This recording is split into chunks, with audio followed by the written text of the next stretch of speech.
I'm delighted to introduce the first guest lecturer for this Introduction to Psychology course, Dean Peter Salive.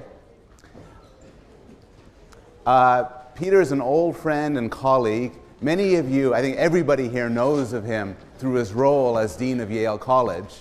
I'll just, in the context of this introduction, mention two other things about him. One is, prior to being dean, and in fact still as a dean, he's an active scientist, and in particular, a social psychologist, actively involved in studying health psychology, the proper use of psychological methods to frame health messages, and also is the founder and developer of the idea of emotional intelligence, an idea he's done a huge amount of research on. Secondly, Peter is, or was, an active and extremely well-known teacher at Yale College. He taught at one point the largest course ever in Yale College, a course on psychology and law, which broke every record ever had here. And before that, during that, and after that, he was a legendary Introduction to Psychology teacher. And I think you're going to get some reason for why he was so legendary with his lecture today on the topic of love.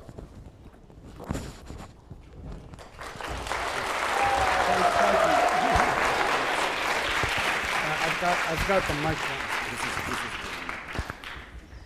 Thanks very much. Okay.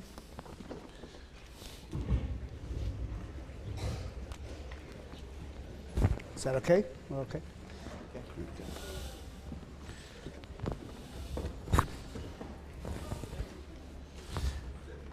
Okay, thank you very much, Professor Bloom. It really is a pleasure to come and lecture to you today on Valentine's Day on the topic of love.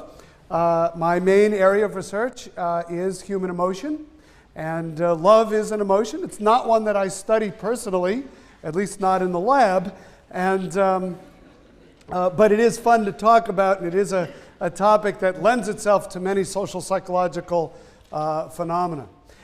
It's also great to be able to come in and guest lecture. One of the things I very much miss since serving as dean is the opportunity to teach Psychology 110. And although I love being dean, I do miss teaching introductory psychology. The feeling of exposing people to ideas that maybe you hadn't heard before. Well, I suspect some of the ideas in this talk you'll have not heard before, and for a variety of reasons. A couple of the things you'll notice is that some of the experiments I'll talk about today are not the kinds of experiments that can be done anymore. They're not considered ethically acceptable, but they were done in the 50s and 60s and early 70s when ethical standards were different, and so we can teach them. We just can't give you the same experiences that some of the college students that we'll talk about today in these studies had. The other thing I will mention is that there is a certain androcentric and heterosexual quality to much of the social psychological research on romantic love. You'll see that in the experiments. Usually the participants are men, and usually the targets are women in these experiments. I'm not endorsing this as the only way to study love. It just happens to be the way these experiments were done. And so I mention this caution right from the beginning. We'll have to think about, one of the things you should think about is, do you think these experiments generalize to other kinds of dyadic relationships? And that's a question that I think you can ask throughout this lecture. Okay, so let's get started. And to start things off, I think what we need to do is consider a definition. I'm going to define what love is, but then most of the experiments I'm going to talk about are really focused more on attraction than love.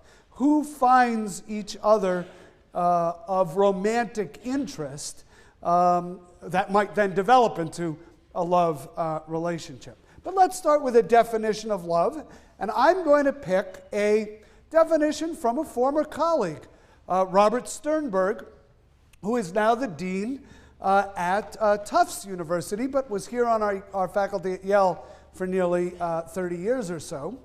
And he has a theory of love that argues that it's made up of three components: intimacy, passion, and commitment, or what is sometimes called decision commitment. And these are relatively straightforward. He argued that you don't have love if you don't have all three of these elements. Intimacy is the feeling of closeness, of connectedness with someone, of bonding. Operationally, you could think of intimacy as you share secrets, you share information with this person that you don't share with anybody else. Okay? That's really what intimacy is. The bond that comes from sharing information that isn't shared with many other people. Second element is passion. Passion is what you think it is. Passion is we would say the drive that leads to romance. You can think of it as physical attraction or sex. And Sternberg argues that this is a required component of a love relationship. It is not, however, a required component of taking a shower in Calhoun College. The third element of love in Sternberg's theory is what he calls decision or commitment. The decision that one is in a love relationship, the willingness to label it as such, and a commitment to maintain that relationship, at least for some period of time. Sternberg would argue it's not love if you don't call it love, and if you don't have some desire to maintain the relationship. So if you have all three of these, intimacy, passion, and commitment, in Sternberg's theory, you have love. Now, what's interesting about the theory is what do you have if you only have 1 out of 3 or 2 out of 3? What do you have and how is it different if you have a different 2 out of 3? These are what's interesting about this kind of theorizing is it gives rise to many different permutations that when you break them down and start to look at them carefully can be quite interesting. So what I've done is I've taken Sternberg's 3 elements of love, intimacy, passion, and commitment, and I've listed out the different kinds of relationships one would have if you had 0, 1, 2, or 3 out of the 3 elements. And I'm using names or types that Sternberg uses in his theory. These are really from him. Some of these are pretty obvious. If you don't have intimacy, if you don't have passion, if you don't have commitment, you don't have love. Sternberg calls this non-love. That's the technical term. And essentially what he's saying is the relationship you now have to the person sitting next to you, presuming that you're sitting next to a random person that you didn't know from your college, is probably non-love. If it's something else, we can talk about it at the end of the lecture, or perhaps when I get to it in a moment. Now, let's start to add elements. Let's add intimacy. This is sharing secrets, a feeling of closeness, connectedness, bonding. Let's say we have that with someone, but we don't have passion, that is, no sexual arousal, and no commitment to maintain the relationship. This is liking. Sternberg calls it liking. And liking is really what is happening in most typical friendships. Not your closest friendship, but friendships of a casual kind. You feel close, you share certain information with that person that you don't share with many other people, but you're not physically attractive, and there's no particular commitment to maintaining this for a long period of time. Now, what if you're not intimate, you're not committed, but you're passionate? You feel that sexual arousal. This is what Sternberg would call infatuation, and that term probably works for you too, infatuated love. And this is love at first sight. I don't know you. We've never shared any secrets because I don't know you. I'm not committed to defining this as anything. I'm not committed to the future. In fact, I'm not thinking about the future. I'm thinking about right now, but boy, am I attracted. Right? That's infatuation. And that's what Sternberg means by infatuated love. The third kind of one-element relationship is there's no intimacy, right? No bonding, no closeness, no secrets, no physical attraction, no sexual arousal, but by gosh, we are going to maintain this relationship. We are committed to it for all time. Sternberg calls that empty love. Empty love is kind of interesting. It's often the final stage of long-term relationships that have gone bad. We don't share information with each other anymore, so there's no intimacy. We don't feel physically attracted to each other anymore. There's no passion. But we'd better stay together for the kids, right? Or we'd better stay together for appearance's sake. Or we'd better stay together because financially it would be a disaster if we don't. Or all the reasons other than intimacy and passion that people might commit to each other. That's what Sternberg calls empty love. Now, what's interesting is in societies where marriages are arranged, this is often the first stage of a love relationship. These two people who've maybe never seen each other before, who have never shared secrets, so there's no intimacy, who don't know if they're physically attracted to each other, are on their wedding day revealed to each other and committed legally and sometimes religiously to each other, right? The commitment is there, but at that moment, nothing else might be there. What's interesting, of course, is that such relationships don't seem to have any greater chance of ending in divorce than people who marry for love. But there's a big confound, there's a big problem in studies of those kind of relationships. What might it be? Anybody? What might be the problem in the statement I just made, that these kind of relationships are just as likely to survive as people who marry for love? Yes? Yeah, so they may occur, they're more likely to occur in societies that frown on divorce. They make it very costly, socially costly to divorce. So they may stay together for all kinds of reasons, not always such good ones. All right, now, who was it who sang the song 2 out of 3 Ain't Bad? Is that Meatloaf? Who was it? It was Meatloaf. All right, if Professor Bloom says it was Meatloaf, it was Meatloaf. You're all saying there was a singer called Meatloaf? Meatloaf sang the song 2 out of 3 Ain't Bad. Let's see if 2 out of 3 ain't bad. What if you have intimacy, we share secrets, passion, we feel physically attracted to each other, but we're not making any commitments here. Sternberg calls that romantic love. This is physical attraction with close bonding, but no commitment. Romeo and Juliet, when they first met. This is often the way relationships start. We like each other. I'm physically attracted to each other, to you. I enjoy spending time with you, but I'm not making any long-term commitments here. I'm not even willing to use the L word in describing what it is we have.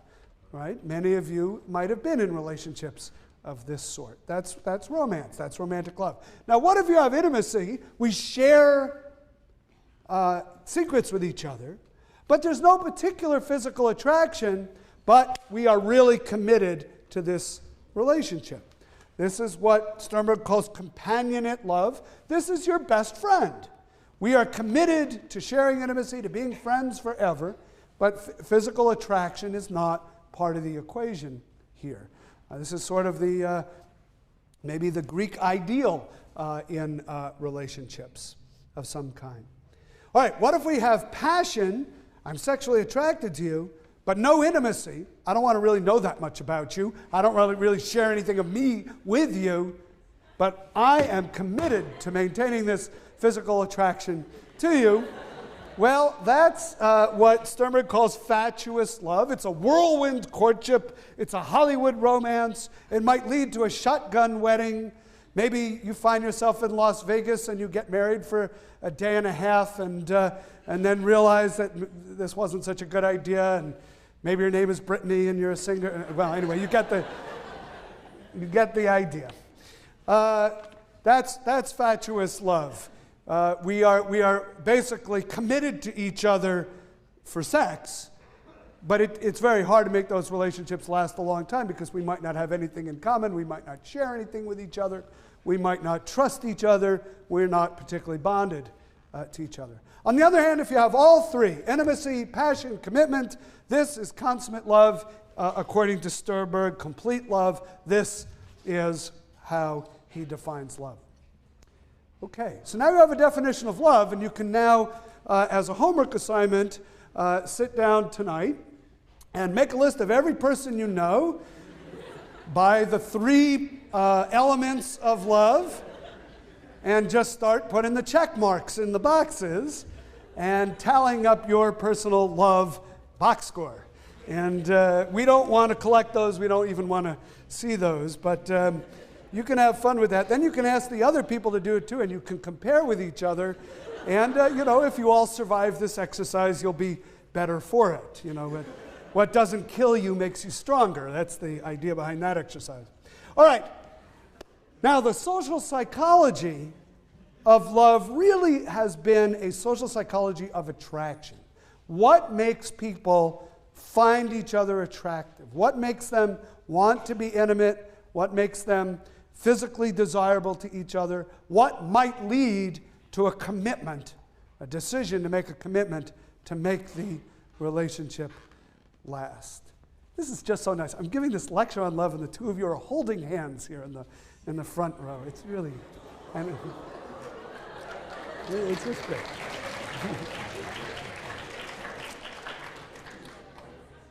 All three elements present: intimacy, passion, and yeah. Okay. Good. Just checking. Okay. So what's interesting about the social psychology of attraction is it has focused on 7 variables, and I've divided these into 2 groups: the big 3 and the more interesting 4. And I call them the big 3 are 3 variables that the effects are so powerful that they almost don't need to be discussed in much detail. The more interesting 4 are the ones I'm going to focus on in this lecture because they're a bit more subtle and they may be things that you've never heard of before. But let's quickly talk about the big 3. The way to understand the big 3 is with the phrase, all other things being equal. All other things being equal, people who find themselves in close spatial proximity to each other, like sharing an armrest in a lecture, will be more likely to be attracted to each other and form a romantic relationship. Okay? All other things being equal. Now, this has been tested in lots of interesting ways. Studies have been done in the city of New York, where you can, if you live in Manhattan, you can actually get a very nice metric of how far apart people live from each other in city blocks, right? You have a nice grid pattern, and you can use a city block metric to add up the number of blocks between people's doors. And people who live more closely together are more likely to end up in romantic relationships with each other. Seems kind of obvious, right?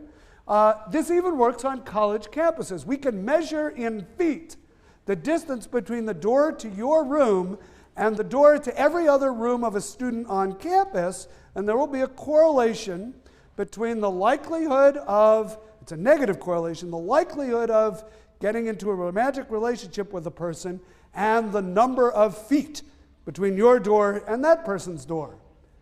The fewer feet, the more likely a romantic relationship. All other things being equal. Now, all other things being equal is a big qualifier, right? But if we could statistically control for every other variable, all I'd need to do is measure the distance from your door to everybody else's door on campus, and I could chart out who's going to fall in love with whom on the Yale campus. Now, this idea, in a way, is, I don't know, maybe it's a little counterintuitive. There's a kind of cultural myth around the stranger, the person you don't know, who you who you fall in love with, and that is not likely to be the case if it's the person who's nearby. right?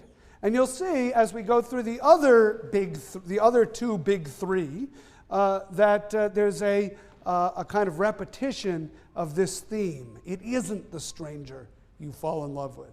All right, let's continue down. Similarity. You've probably heard the phrase, birds of a feather flock together. And that's true when it comes to romance. On any dimension that psychologists have measured in these kinds of studies, when people are more similar, they are more likely to find each other attractive. This could be obvious things like height or age, but it also could be things like attitudes toward capital punishment, preference for the Red Sox over the Yankees, right? All of these are dimensions of similarity. All things being equal, the more similar, the more likely you'll find each other attractive. So opposites don't really attract. Birds of a feather may flock together, but opposites don't really attract each other. Now, usually at this point, somebody in the lecture hall raises their hand and says, well, my boyfriend or my girlfriend and I are complete opposites. And how do you account for that, Professor Salive? And I usually look at them and I say, good luck to you. And of course, all things might not be equal. There may be other variables at play here, but all things being equal, similarity does not breed contempt. Similarity breeds attraction. Okay? Isn't it interesting we have all of these common sayings that contradict each other, and then empirically some of them turn out to have more evidence supporting them than others. So opposites attract, not much evidence. Similarity breeds contempt, not much evidence. Birds of a feather flock together, yeah, there's some evidence for that idea. Finally, familiarity. Familiarity, we tend to fall in love with people in our environment with whom we are already familiar. The idea that some enchanted evening we will see a stranger. Where are the new blue when you need them? Some enchanted evening you will see a stranger across a crowded room. Right? What musical is that from? South Pacific, very good. You will see a stranger across a crowded room. That's kind of a cultural myth. Of course it happens. But much more common is somebody you already know, somebody you have seen repetitively, you suddenly find attractive, and a relationship forms. Okay?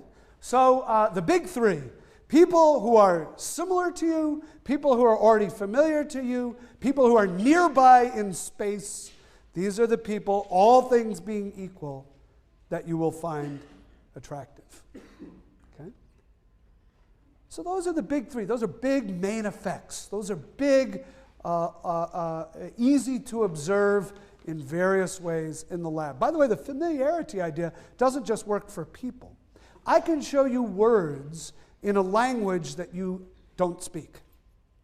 And I can flash those words to you very quickly. And I can later repeat some of those words and mix in some new ones that you've never seen before.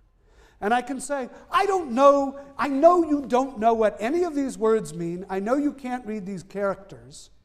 But just if you had to tell me, which ones do you like and which ones don't you like? Or how much do you like each one?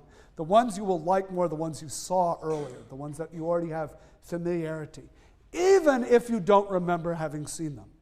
Even if that familiarity was generated with such quick exposures that you don't remember even having seen anything, you will get that familiarity effect. Okay? Good. The more interesting four. These are more interesting because they're a little bit complicated, a little bit subtle. Let's start with actually the one that is my favorite. This is competence. Think about other people in your environment. Think about people who are competent. Generally, and think about people who are incompetent. Generally, we are more attracted to people who seem competent to us. Now that isn't very interesting. And it turns out that's not really the effect. Yes, we're more attracted to people who are competent than people we think are incompetent. But people who are super competent, people who seem competent on all dimensions, they're kind of threatening to us. They don't make us feel so good about ourselves, right? They make us feel a bit diminished by comparison.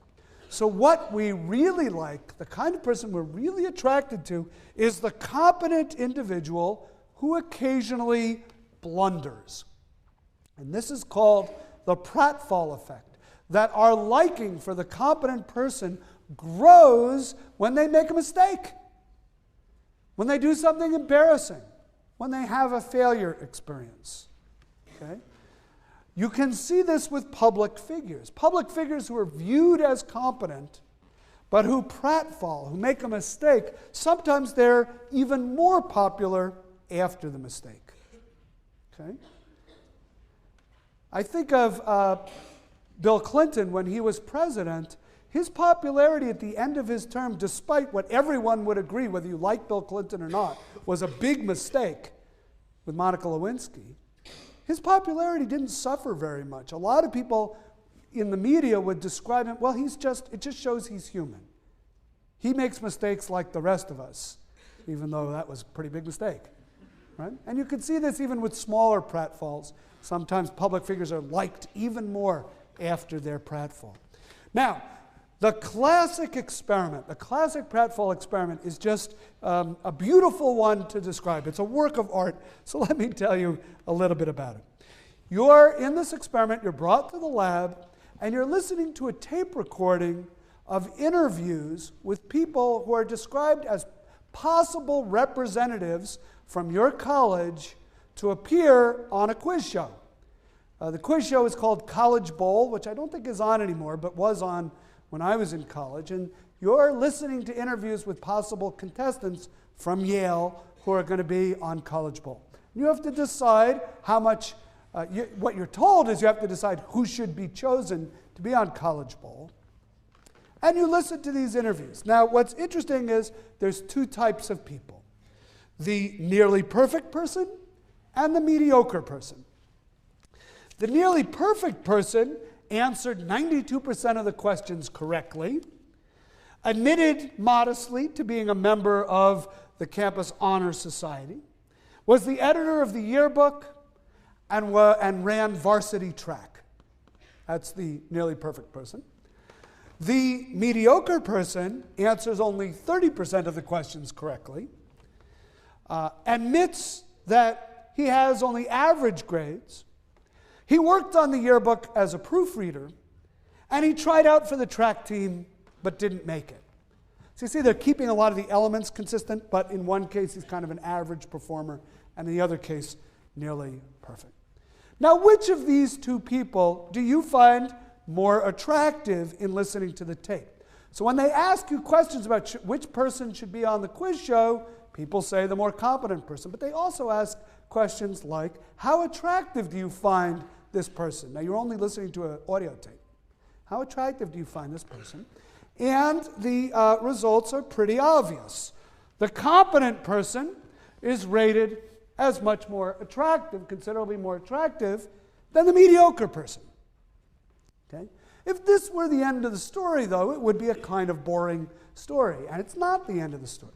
Now what happens is half of the participants in the experiment who have listened to each of these tapes, you only get to listen to one tape, half of them are assigned to the blunder condition. And what happens in the blunder condition is the tape continues, and what you hear is the clattering of dishes, the person saying, oh my goodness, I've spilled coffee all over my new suit. Okay? That's the blunder. That's the pratfall. Now you're asked, who do you find more attractive? And look what happens.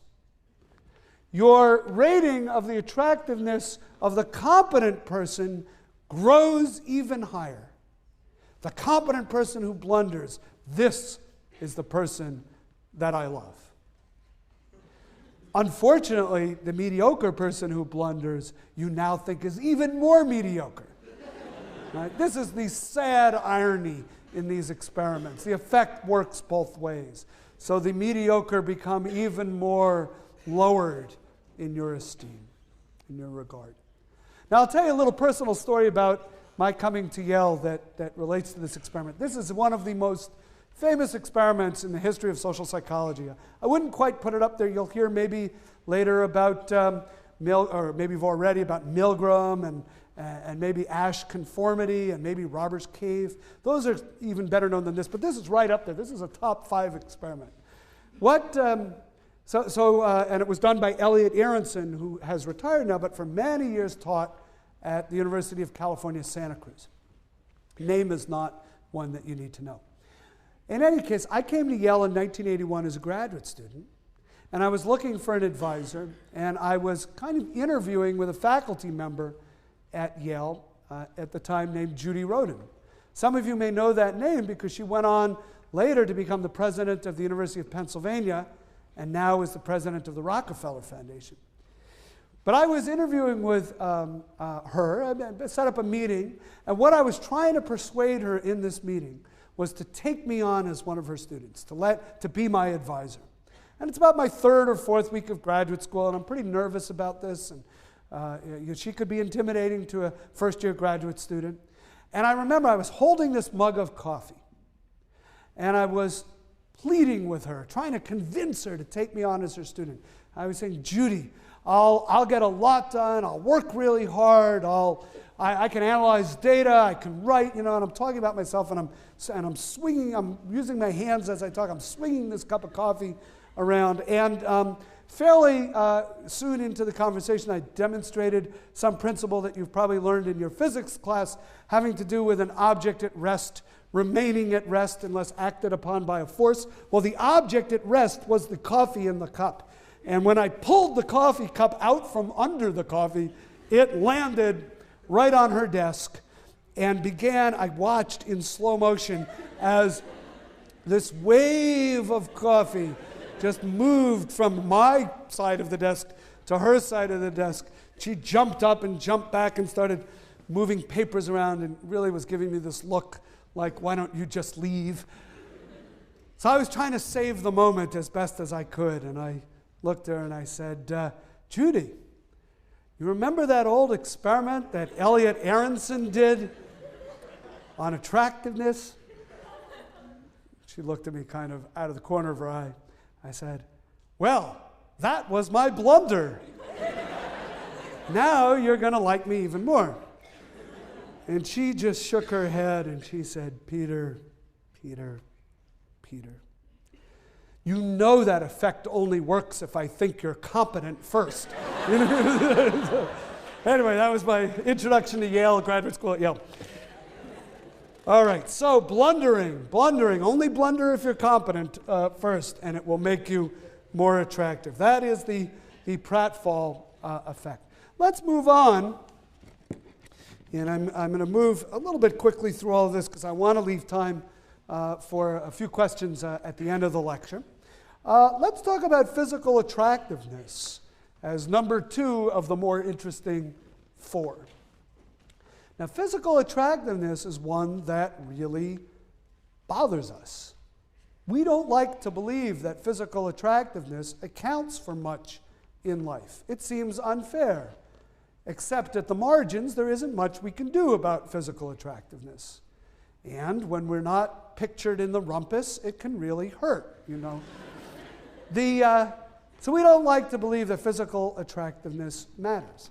And the interesting thing is if you do surveys of college students and you say to them, rate how important different characteristics are in relationships that you might be involved in, they will say that warmth is important, sensitivity is important, intelligence is important, compassion is important, sense of humor is important, and they'll say that looks aren't important. But if you measure all of those things, let's do it in a different order. If you send everybody out on a blind date, and then you look at, after the blind date, how many of those people who are matched up blindly actually go on a second date? Actually get together again? What predicts who gets together again? Was it the rating of warmth? No. Sensitivity? No. Intelligence? No. Compassion? No. Sense of humor? No. What was it? Looks. So we believe that looks don't matter. And unfortunately, they do. Now, the good news in all of this is the studies that looked at physical attractiveness in this way were just looking at what predicts a second date after a first date. Obviously, what predicts a long-term relationship are probably things less superficial than looks, or at least other things in addition to looks. But it is a great predictor of a second date. And college students, year after year, say, but it's not important.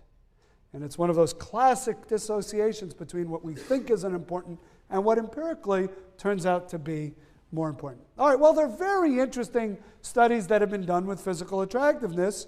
At the University of Minnesota, a computer algorithm paired people up. Couldn't have been a very complicated algorithm because it basically paired people up randomly on the campus.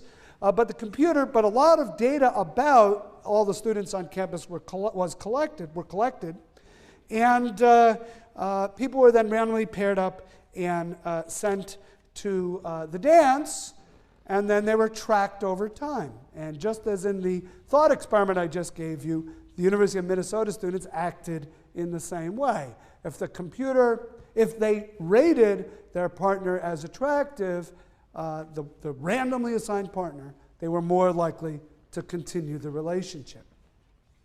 Now, it's interesting to ask why, and we have to start to look at other experiments to try to get at what is it about physical attractiveness that makes people want to pursue the relationship. And once again, Elliot Aronson, the person who did the blunder experiment, the pratfall experiment, he did some nice work on attractiveness as well. And in one experiment, which many people know as the frizzy wig experiment, he did the following. He invited a confederate, a graduate student who was working with him in his lab. Social psychologists always called people who were in the employ of the experimenter confederates. Doesn't mean that they grew up south of the Mason-Dixon line or wave a certain kind of flag. But the older term for it was stooge. They would say, we hired a stooge to act in the following role in the experiment. But I think a certain generation of college students thought stooges were only named Moe, Larry, and Curly. And so they started to use this phrase confederate. Now they'll usually just say we hired an actor. But anyway, the confederate that they hired was a woman who is naturally attractive in most people's view. But they made her look either more attractive or less attractive by giving her kind of frumpy clothes, bad makeup, and a frizzy wig. And it was the frizzy wig that everybody remembers from this experiment. And what she does in the experiment is she poses as a graduate student in clinical psychology who is interviewing male participants, only men in this experiment. And at the end of the interview, she gives them her own personal clinical evaluation of their personality. Okay? So that's all it is. They have this interview with this woman. She's either made to look very good or she's made to look kind of ugly with this frizzy wig. And they talk to her. She gives them an evaluation of their personality. Half of the subjects receive a favorable personality assessment. Half of them receive a kind of unfavorable evaluation. How do they respond? Well, when she was made to look attractive, they were delighted when she gave them positive feedback about themselves. When she was made to look, when she was made to look attractive, but gave them unfavorable information about themselves, they were really upset about it. When she was made to look unattractive, they didn't really care what kind of information she gave. It didn't really matter whether it was positive or not. It didn't really make any difference.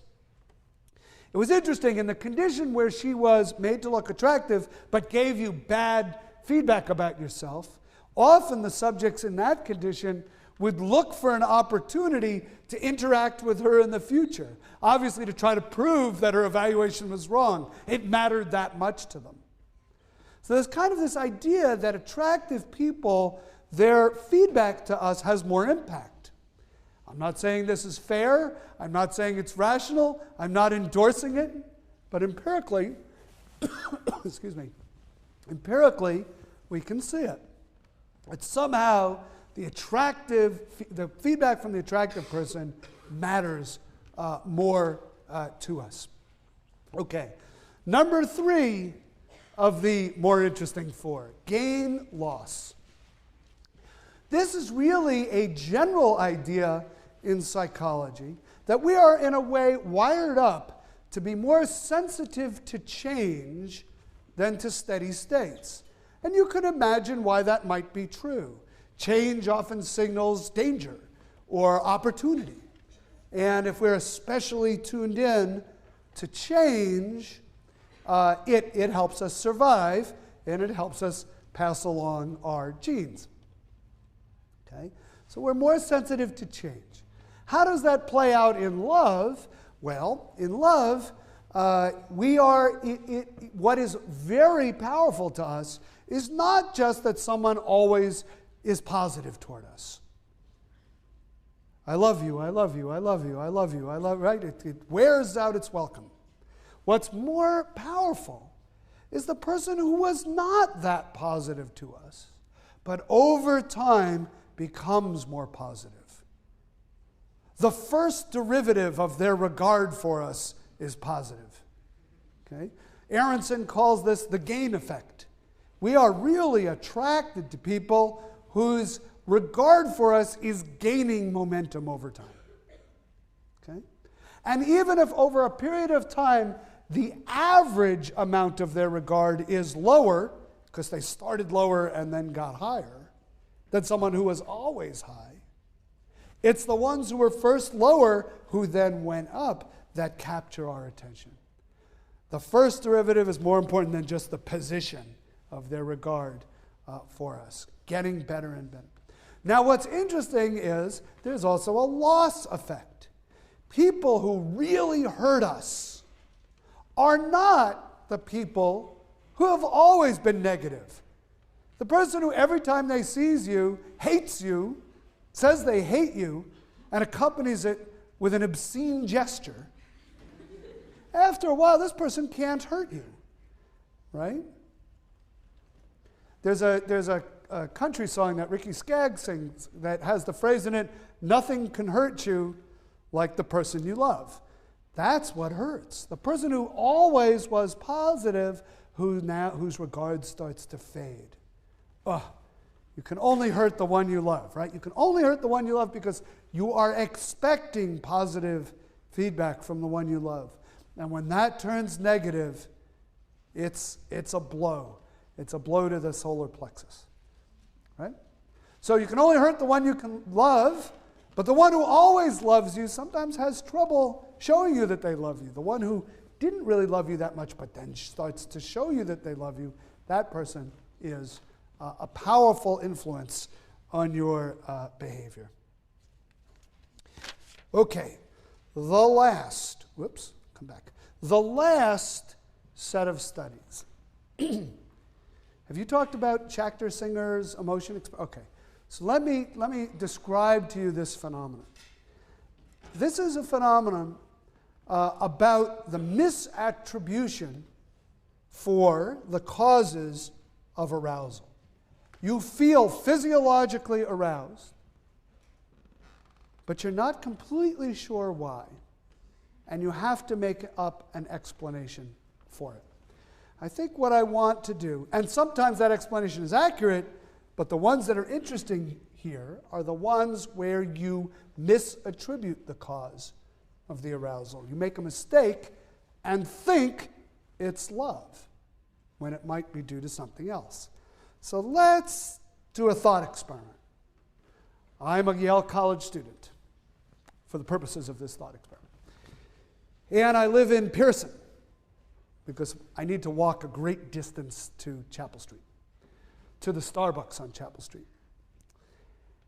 And I have a friend who I don't know that well, somebody who was sitting next to me in class a few weeks in a row, and I said, you know, would you like to go see the New Blue in concert and then get coffee after it Friday night?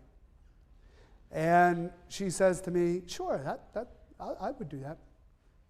And so the New Blue concert takes place in the Pearson Davenport Theater in the basement there, what used to be a squash court. It is now a little theater.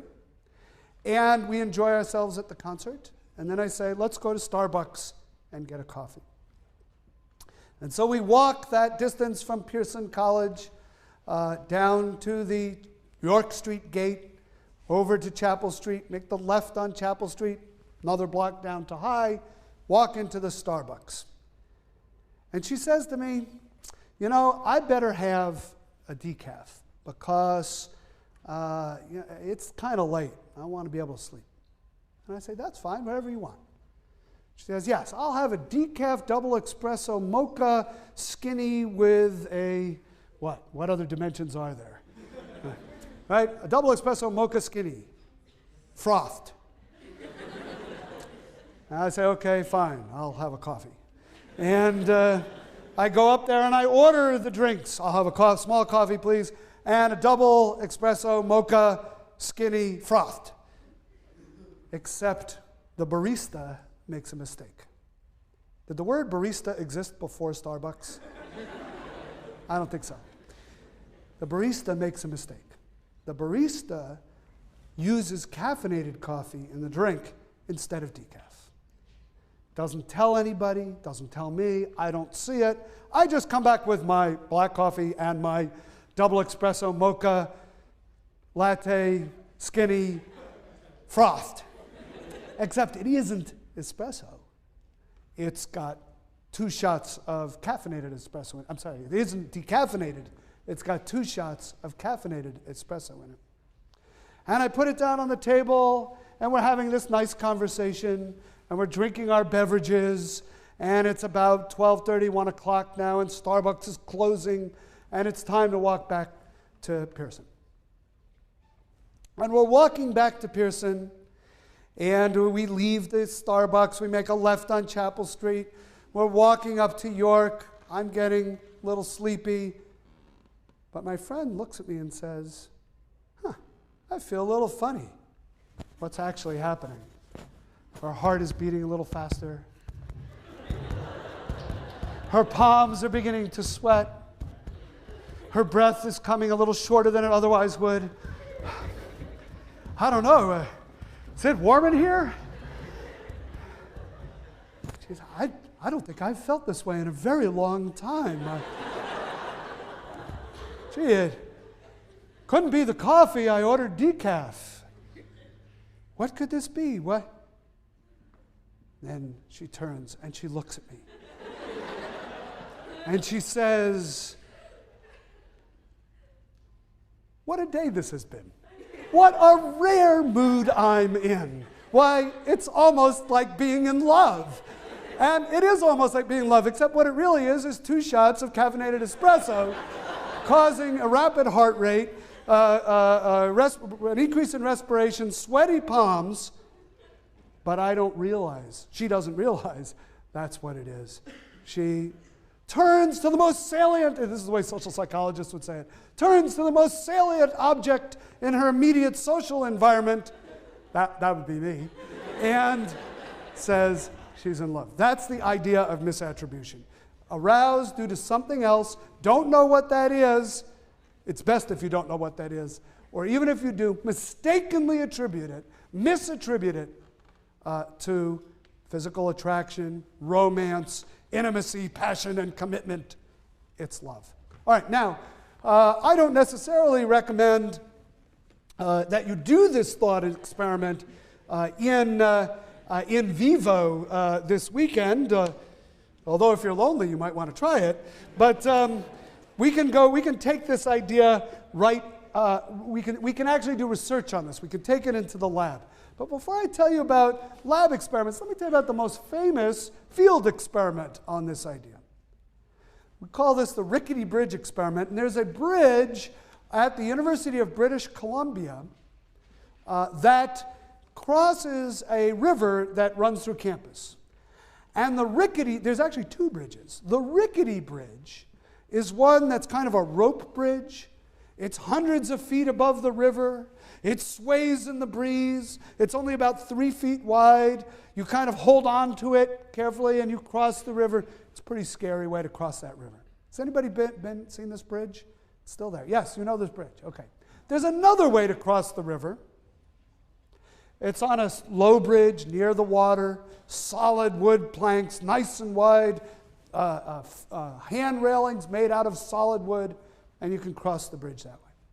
So what two investigators at the University of British Columbia did is they simply positioned, once again, an attractive actor or confederate on one side of the bridge. She was a woman. And she met men crossing the bridge. And she would intercept them as they came across the rickety bridge or the low bridge. And she would ask them a few questions and conclude with, can you write me a story? You would help me out with my experiment if you just write a little story right now.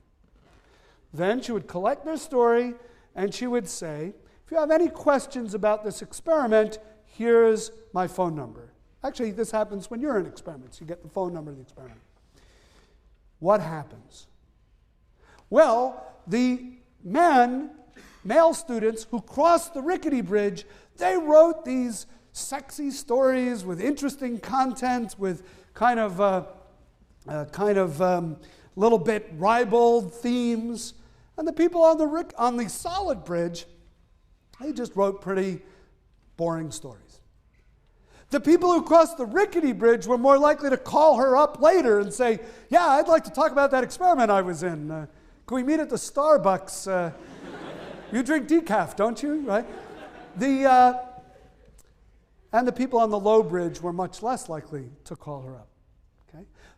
What was going on? Well, this was interpreted as misattributed arousal. On the rickety bridge, you're swaying in the breeze, hundreds of feet above the water. The bridge seems unstable. Maybe you'll make it, maybe you won't. Your heart is beating. Your palms are sweating. You're breathing harder. You meet this person and she seems more attractive because you're feeling all these things and you attribute it to the attraction. Now, there's a reason why this study is bad science.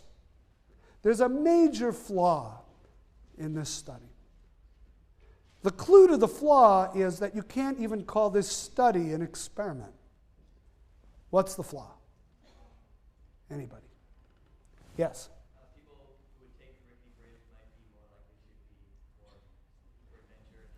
People who take the rickety bridge might be the kind of people who are more looking for adventure than the people who take the solid bridge. Right. Another way of saying it is there isn't random assignment of the subjects to the two conditions in the study. That's no random assignment, it's not an experiment. By not randomly assigning people to these two conditions, you may be capturing just individual differences in the kind of person who, when there's a perfectly stable, safe, low bridge, says, I don't want to go on that bridge. I want to go on the bridge where I have to risk my life to get to class. And then should it surprise us that that's the kind of person who would call a perfect stranger on the telephone and write a sexy story and give it to them? Right? We're not so surprised. So what we have to do, of course, is take it into the lab and do this in a more systematic way with random assignment. And this is how I want to finish up today. We have till 2:45, 3:45? Okay, great. I'll take about 5 more minutes to finish up, and that'll give us some time for questions. So how do you do this in the lab?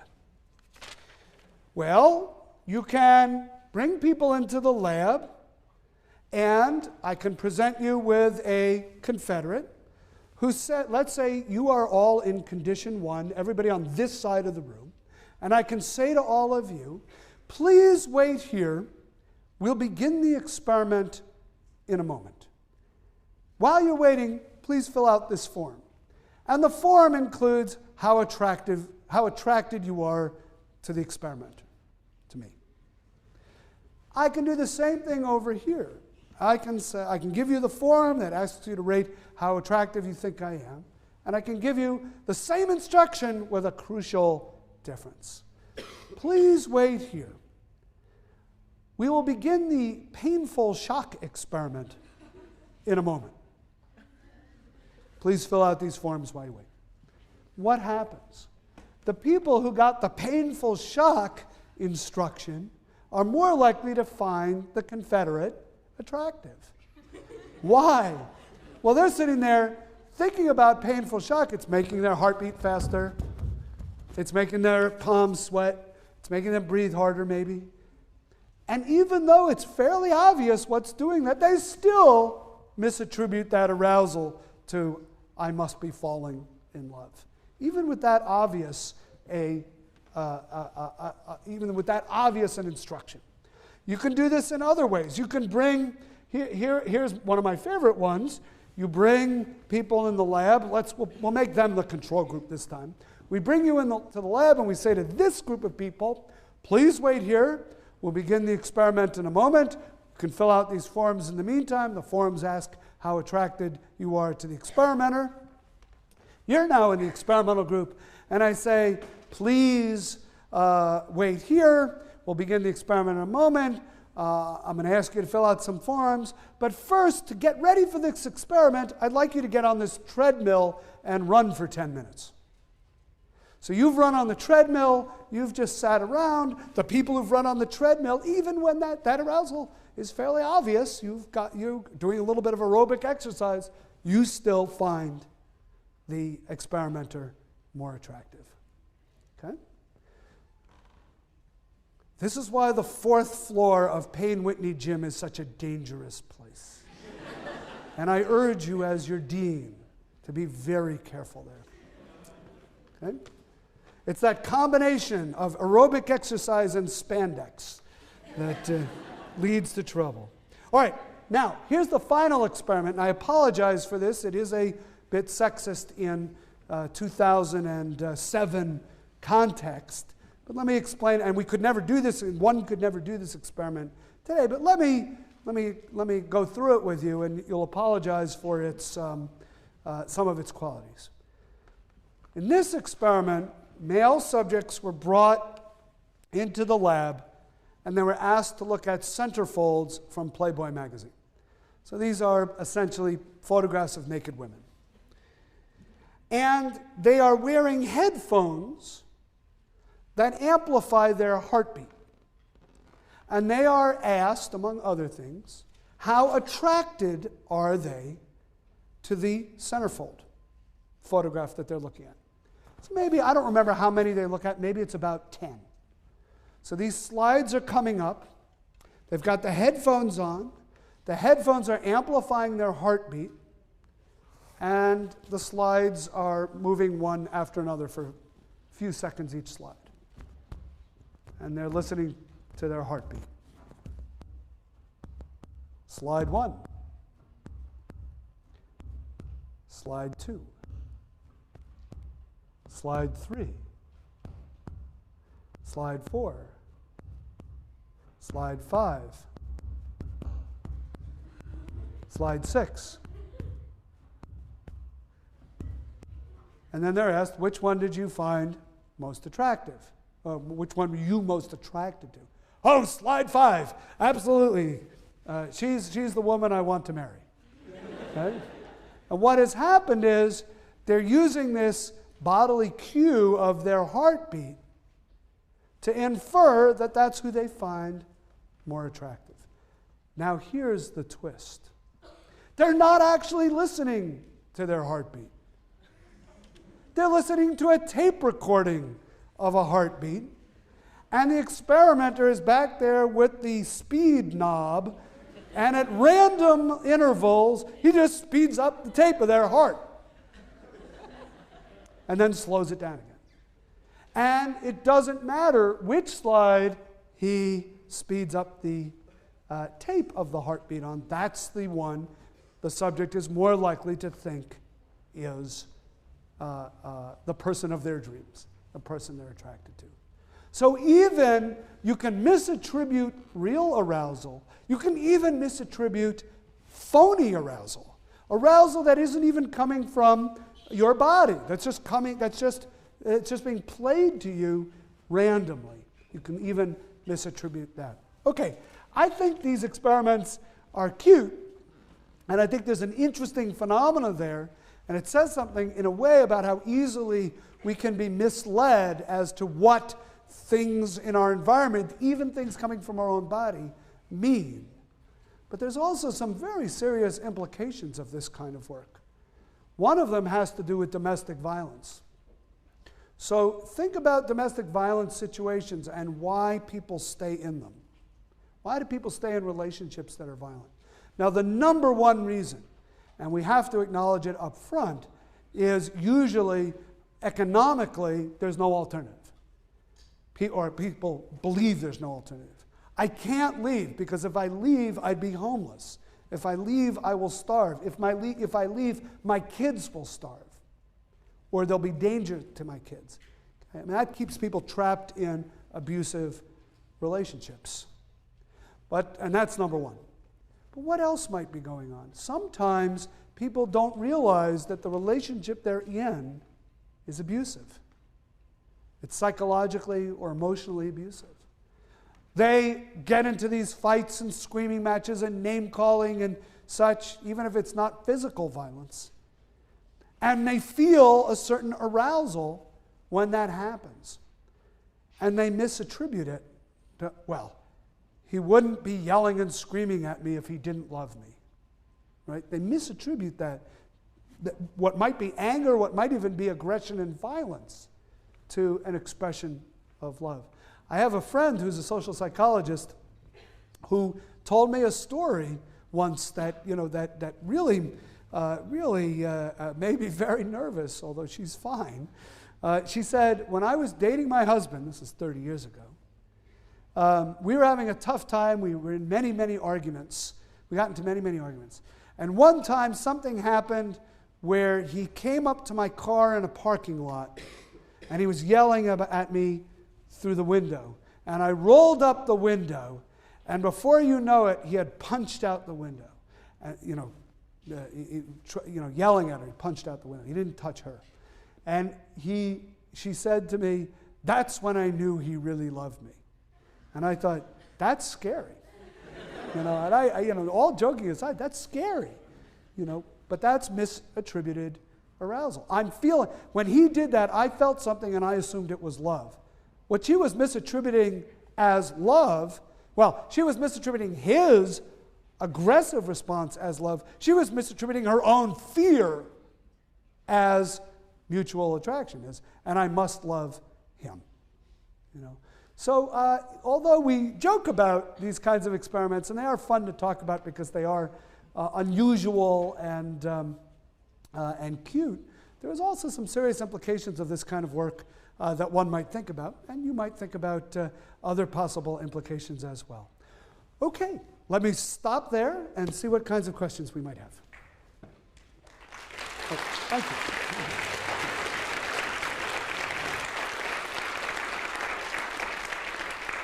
Thank you. Thanks very much. That's very kind of you.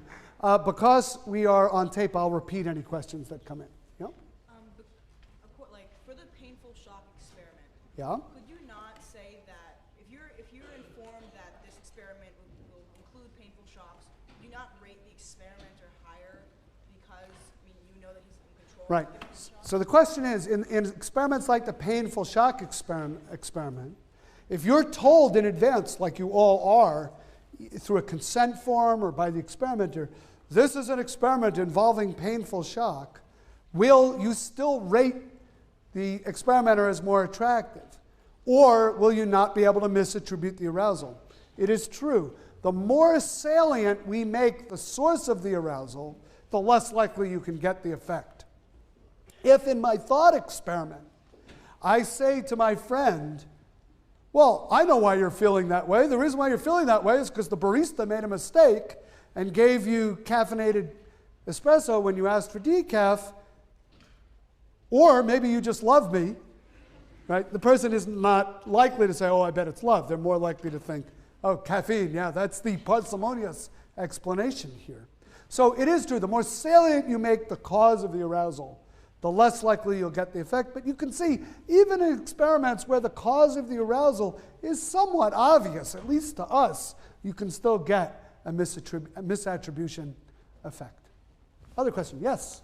Are the factors that you mentioned earlier, like the also factors that affect initial attraction rather than maintenance of relationships? Yeah. So the question is, are any of these factors, like particularly the big three, proximity, familiarity, similarity, do they affect the maintenance of relationships or just the initial attraction? You know, it's interesting. My guess is they affect both initial and maintenance over time. But the literature mostly focuses on initial attraction. We have much richer data on that initial attraction and those initial stages of the relationship. In part because it's a little hard to follow couples over time. And imagine the sort of Heisenberg-esque problems we would get carefully following romantic couples over time and interfering with them to ask questions and make observations. It'd be hard to let this couple this relationship naturally unfold. So really the focus of many of these experiments is on initial attraction. That's why I always say my lecture is on love. The definition of terms is about love, but the experiments really are much more about attraction than about love. Another question, yes? Can someone feel consummate love for more than one person? It's a very good question. It's actually a question that's debated in the literature. I didn't get into it at all in this experiment, in this lecture. But there's an interesting debate going on about love and many other emotions between people who take a kind of evolutionary perspective on these states versus people who take what might be called a more socially constructed perspective. And these aren't necessarily so incompatible. But the evolutionary perspective, I think, would argue that you can feel that kind of love for more than one person, or at least it would facilitate the passing on of your genetic material to a larger array of the next generation. You know, so I think the evolutionary explanation is not a problem. But we have constructed a world where in most societies, except for very unusual polygamous societies, the belief is that you can't love more than one, right? And so you've got this tension between what might be evolutionarily wired impulses and a kind of social constraints that say this isn't good, this isn't appropriate, this is taboo. And my guess is the result is, yes, you could, but you're not going to feel unconflicted about it. And it's because these two are confronting each other at the same time. How about one more question, and then we'll let you go. Sorry, I saw him first. Wouldn't natural selection favor people who learn all these things and then try to proactively apply it to their own behavior? So he's making the evolutionary argument. Wouldn't natural selection favor the people who take introductory psychology, come to my Valentine's Day lecture, listen carefully to the big three and the more interesting four, and then go out there and put them into practice? It feels a little bit like like we're trying to pass on an acquired characteristic, which is a little bit counter to Darwinian theory. But if somehow, if you could design a proclivity for learning this kind of material, evolution might indeed favor it. I can tell you this much: it would make the several thousand social psychologists in this world very happy and proud of their field if that turned out to be true. Anyway, thank you all very much. Happy Valentine's Day. Thanks.